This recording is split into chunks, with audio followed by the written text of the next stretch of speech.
Assalamualaikum Puan. Puan boleh dengar suara saya? Boleh, boleh. Assalam. Nama saya Muhammad Amirul Naim bin Dewo. ID saya TH21002. Saya akan meneruskan sesi temu bual ni.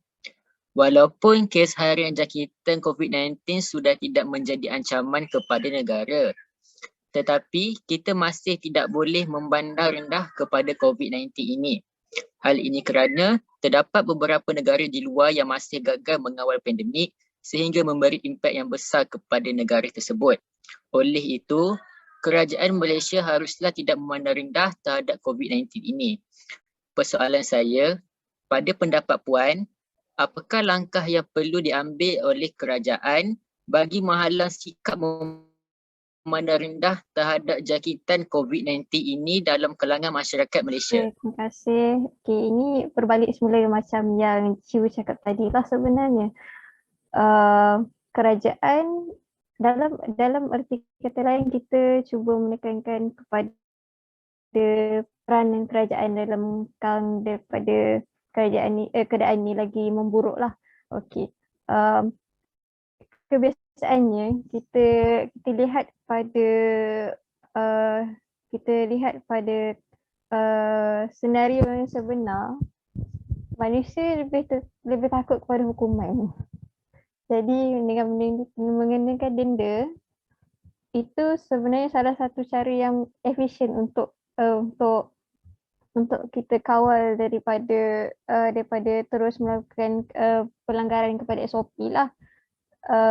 Walaupun kita sedang berubah ke fasa endemik, tapi ini berdasarkan pendapat saya yang saya meredah diri, my humble opinion, pendapat saya lah. Mass gathering, pengumpulan secara berkelompok yang terlampau ramai seperti konsert dan sebagainya, itu satu perkara yang masih lagi belum wajar untuk kita lakukan sebenarnya, sebab kita masih lagi dalam fasa pengawalan, fasa-fasa awal endemik. Jadi betul, benar, kita cuba membaiki kita punya ekonomi dengan memberi peluang kepada ekonomi kita memulih dengan melakukan pelbagai event, tapi bukan dalam konteks yang kita boleh membenarkan semua event dilakukan semata-mata tanpa ada guideline dan polisi yang jelas untuk diluluskan. Jadi setiap kali, pada saya lah, setiap kali mereka nak mengadakan satu-satu event yang besar, kertas kerja dengan ada reinforcement of policy, SOP policy in that matter adalah perlu. Jadi di situ kerajaan boleh mengawal berapa orang yang masuk, berapa orang yang keluar, macam siapa yang akan terlibat dan siapa yang tak, siapa yang kita boleh rujuk sekiranya berlaku satu-satu permasalahan lah di situ.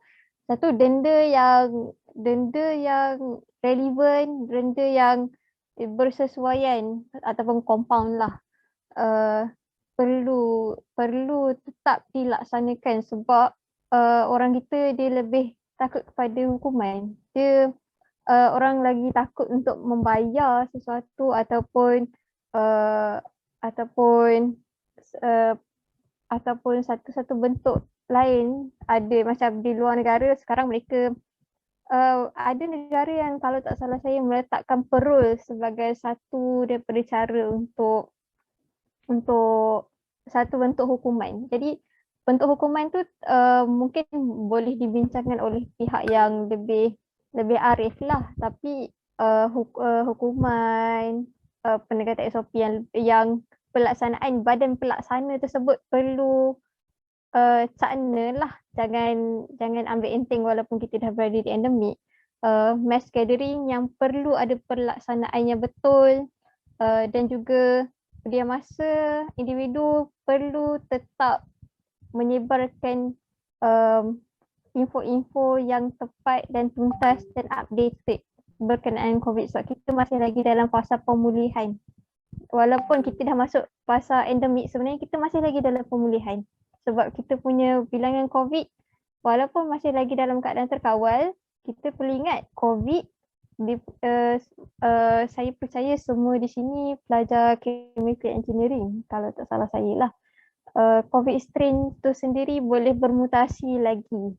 Jadi kita tak boleh menidakkan kemungkinan akan ada jangkitan COVID yang dari segi mutated strain yang lebih kuat. Jadi kita perlu sentiasa bersedia untuk keadaan itu.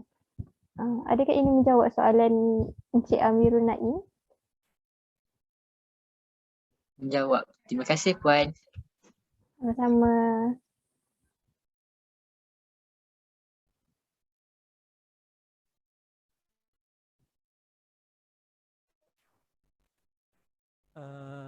Assalamualaikum Puan, nama saya Muhammad Hasbul Irfan bin Hasbullah, TH21052. Okay Puan, sebagai seorang pensyarah teknologi maklumat, apa pandangan Puan tentang peranan teknologi maklumat dalam pembendungan COVID-19 di Malaysia ni Puan? Dan apakah kelebihan dan kekurangan dia? Okay. Konteks teknologi maklumat dalam pembendungan COVID-19 ni sebenarnya sangat meluas. Kalau kita tengok dalam jurnal-jurnal terbaru yang kita boleh tengok daripada 2019 hingga 2022, kita ada membincangkan berkenaan dengan penggunaan tracking apps, kita penggunaan artificial intelligence dan sebagainya dalam satu bentuk cara untuk kita membantu medical companies, for example. Jadi saya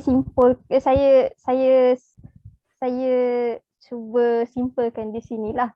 Kalau kita cakap pasal IT, cakap teknologi maklumat, IT ni satu bidang luas dan banyak potensi yang kita boleh lakukan.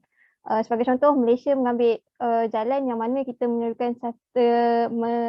mewujudkan satu aplikasi yang kita panggil MySejahtera, MyVaksin dan MyVaksin. Pada asalnya kalau tak salah saya ada satu website asal nama MyVaksin sebelum dimasukkan sekali dengan MySejahtera. Ia dijadikan satu tracking apps dan juga bertindak sebagai satu pasport ataupun ID lah untuk pengenalan dan pengawalan. Tracking apps untuk kita kesan di mana hotspot.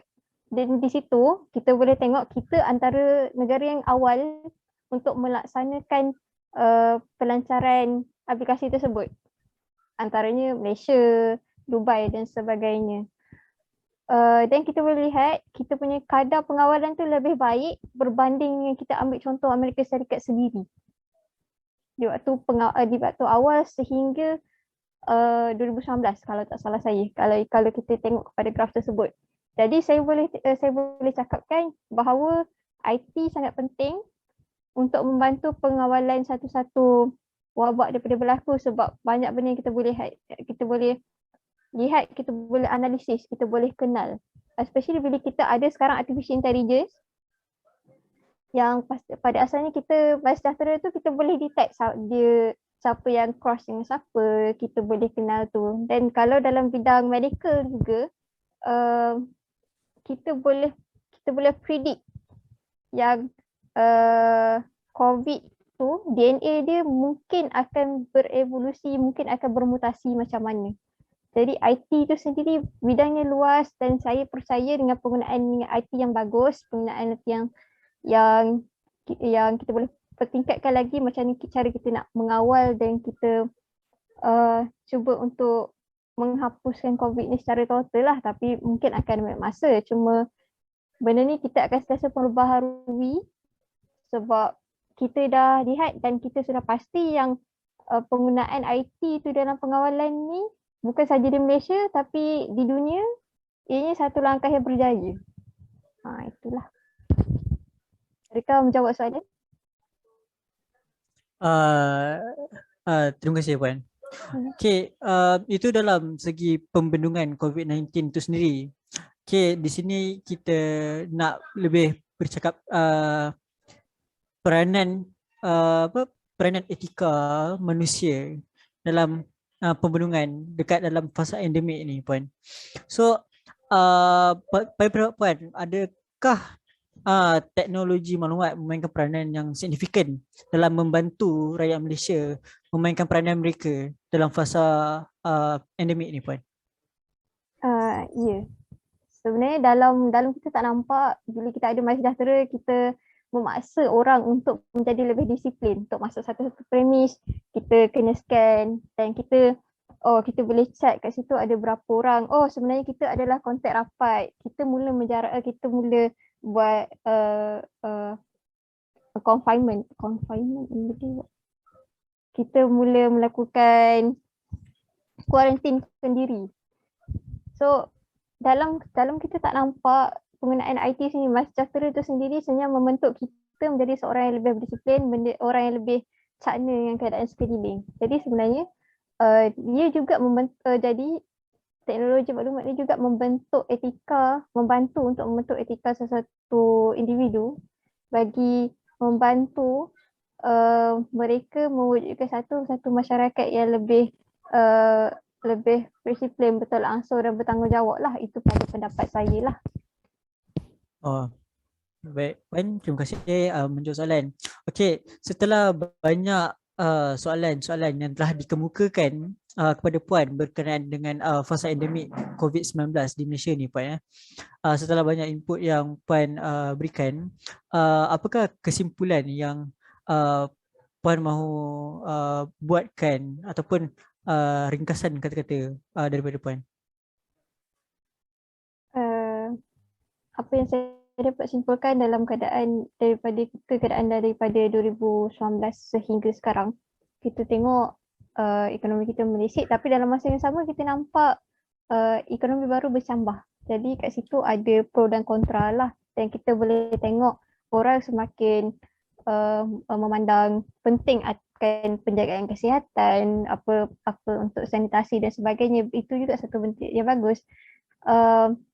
Dan juga kita boleh lihat yang semakin banyak masyarakat yang cakna dan semakin faham tentang kepentingan etika, kepentingan tanggungjawab dalam masyarakat itu sendiri. Mereka semakin peka dengan keadaan sekeliling, semakin betul langsung. Semacam kita boleh tengok movement rakyat untuk rakyat, yang mana mereka membantu rakyat membekalkan makanan sendiri kepada kawasan sekitar. Okey, itu juga salah satu sebenarnya tanggungjawab sosial mereka sendiri. Jadi walaupun kita mengalami satu keadaan yang sangat dahsyat untuk saya, untuk dunia lah, keadaan yang sangat dahsyat, tapi kita juga dapat melihat yang sebenarnya masyarakat kita adalah masyarakat yang kita boleh kelaskan minda kelas pertama juga sebenarnya.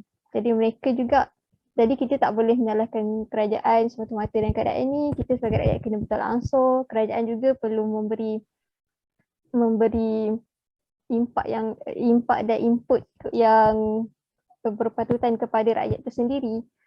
Jadi semua pihak kena betul langsung lah untuk kita sama-sama mengatasi keadaan ini. Okay, Puan, input yang sangat menarik. Okay, seterusnya saya akan kembalikan semula hak berkata-kata kepada Afif Aiman. Terima kasih, Puan. Sama-sama. Okay, terima kasih Puan atas jawapan yang Puan bagi sebentar tadi. Saya rasa temu bual kita pada hari ini sampai ke sini saja. Sekali lagi saya ingin mengucapkan ribuan terima kasih kepada Puan Nika atas kesudian Puan dalam meluangkan masa untuk menjayakan sesi temu bual kita pada petang ini. Dan saya berharap semoga Puan sentiasa berada dalam keadaan yang sihat.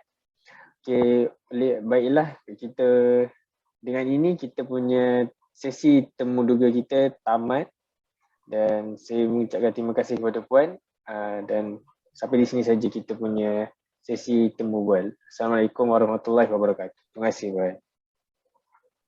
Salam, terima kasih kepada semua ya. Assalamualaikum. Selamat malam. Salam.